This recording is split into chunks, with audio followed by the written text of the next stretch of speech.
Students, आज हम आपको एक्सप्लेन करेंगे क्लास 10th क्षितिज पुस्तिका हिंदी NCERT काव्यखंड। चैप्टर है फसल। फसल के आज हम आपको क्वेश्चन आंसर एक्सप्लेन करेंगे। इससे पहले के क्वेश्चन आंसर्स हम आपको अपने पिछले वीडियो में दे चुके हैं। क्वेश्चन नंबर आज 4 है, भाव स्पष्ट कीजिए।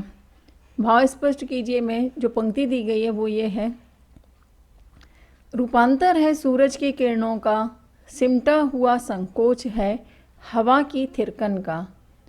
इसका आंसर इस तरह से लिखेंगे। प्रस्तुत पंक्तियों का तात्पर्य यह है कि फसल के लिए सूरज की किरणें और हवा दोनों ही प्रमुख रूप से आवश्यक होते हैं और वातावरण में ये दोनों ही अवयव जो है फसल को बढ़ाने में अपना योगदान और अपनी भूमिका बहुत ही अच्छी तरह से निभाते हैं। फसलों की जो हरियाली है और उसकी पकने तक की जो समय है उस पर सूरज की किरणों के प्रभाव के कारण ही यह सब संभव हो पाता है। अगर सूरज की किरणें फसल पर ना पड़े तो सूरज में हरियाली और वो नहीं आएगी और ना ही वह पक पाएगी। फसलों को बढ़ाने में हवा की थिरकन का भी योगदान है, यानी अगर हवा ना होगी तो फसल में मॉइस्चर आएगा और मॉइस्चर के कारण फसल जो है ख़राब होती जाएंगी और हवा सबसे अपना महत्वपूर्ण योगदान मिट्टी पानी के साथ निभाती है। नेक्स्ट क्वेश्चन है रचना और अभिव्यक्ति का 5.1। कवि ने फसल को हजार हजार खेतों की मिट्टी का गुण धर्म कहा है।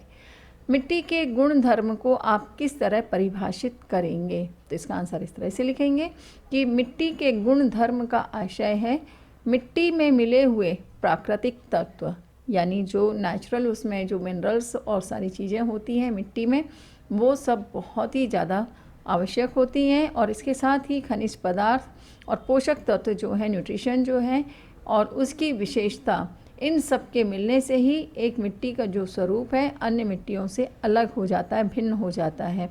और किसी भी फसल की उपज जो है मिट्टी की उर्वरा शक्ति, यानी मिट्टी कितनी उपजाऊ है और कितनी अच्छी है और कितनी फसल को ग्रोथ के लिए, उसकी वृद्धि के लिए कितनी ज़्यादा उसमें अच्छे वाले गुण हैं, ये सारी चीज़ें इसी पर निर्भर करती हैं। और गुण धर्म के कारण ही देश के किसी भाग में गेहूं होता है तो किसी भाग में चावल, यानी चावल के लिए किस तरह की मिट्टी और किस तरह का वेदर होना चाहिए और गेहूं के लिए कैसा वेदर और कैसी मिट्टी होनी चाहिए, एक अलग अलग क्षेत्रों पर निर्भर करता है और उसी के अनुसार जो है फसल उगती है।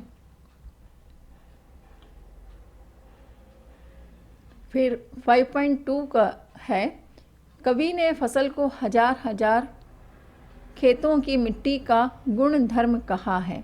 वर्तमान जीवन शैली मिट्टी के गुण धर्म को किस किस तरह से प्रभावित करती है?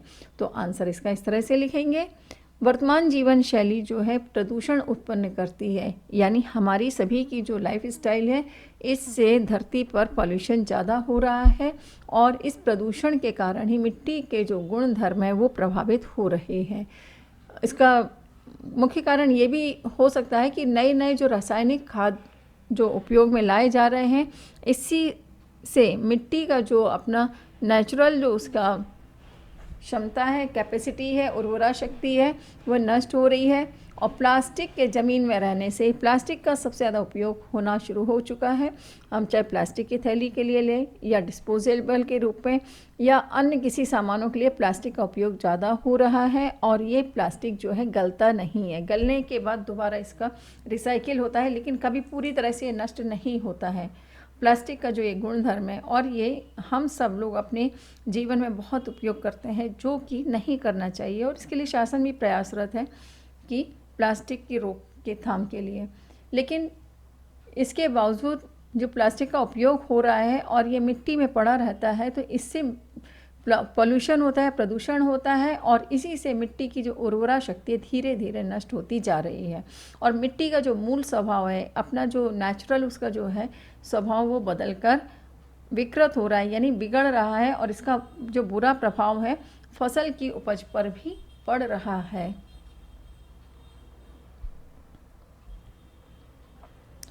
फिर इसका 5.3 है, कवि ने फसल को हजार हजार खेतों की मिट्टी का गुण धर्म कहा है।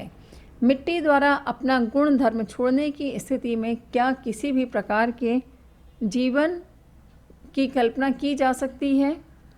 तो इसका आंसर इस तरह से लिख सकते हैं कि मिट्टी अपना गुण धर्म छोड़ दे तो जीवन का स्वरूप बिगड़ जाएगा, क्योंकि मिट्टी जो है अपनी तरफ से पूरा प्रयास कर रही है, प्रकृति पूरा प्रयास कर रही है कि जीवन को किसी तरह से सुचारू रूप से चलाया जा सके, लेकिन मानव अगर इस पर अपना नियंत्रण नहीं रख पाता है प्रदूषण की चीज़ों पर, तो ये स्वरूप बिगड़ जाएगा। और अगर फसलों का उत्पादन नहीं होगा तो मनुष्य क्या खाकर जिंदा रहेगा, ये सबसे बड़ा एक प्रश्न आएगा। और मिट्टी का उपजाऊ होना मनुष्य जीवन के अस्तित्व के लिए आवश्यक है, अन्यथा मनुष्य का अस्तित्व ही इस धरती से समाप्त होने की कगार पर पहुंच सकता है। फिर 5.4 है, कवि ने फसल को हजार हजार खेतों की मिट्टी का गुण धर्म कहा है। मिट्टी के गुण धर्म को पोषित करने में हमारी क्या भूमिका हो सकती है? इसका आंसर लिखेंगे इस तरह से कि मनुष्य का ये कर्तव्य है कि वह मिट्टी के गुण धर्म को नष्ट होने से बचाए। यानी हम सबको प्रकृति में जो प्रदूषण वाली चीज़ें हैं उनका उपयोग छोड़ना होगा। हमारा सबसे बड़ा फ़र्ज़ यही होगा। प्लास्टिक और डिस्पोजेबल जो चीज़ें हम यूज़ करते हैं कि एक बार यूज़ किया उसका नष्ट कर देते हैं, प्लास्टिक पॉलीथीन्स वगैरह, इन सब का उपयोग हमको पूरी तरह से रोकना होगा। और हमें स्वयं जागकर लोगों को भी जगाना होगा, यानी स्वयं जागरूक होकर लोगों को भी जागरूक करना होगा। अवेयरनेस ही इसका सबसे बड़ा माध्यम बन सकते हैं। और मिट्टी के गुण धर्म को बचाए रखने के लिए हमें मिट्टी को प्रदूषित होने से बचाना ही होगा। प्लास्टिक की थैलियों का कम से कम की जगह बिल्कुल भी उपयोग अगर हम ना करें, और पानी का भी हम सही उपयोग करें, जितनी हमको आवश्यकता उतना ही हम पानी अपने विस्तारण में लें, तो ये पृथ्वी के लिए, प्रकृति के लिए और मानव अस्तित्व के लिए बहुत ही महत्वपूर्ण होगा।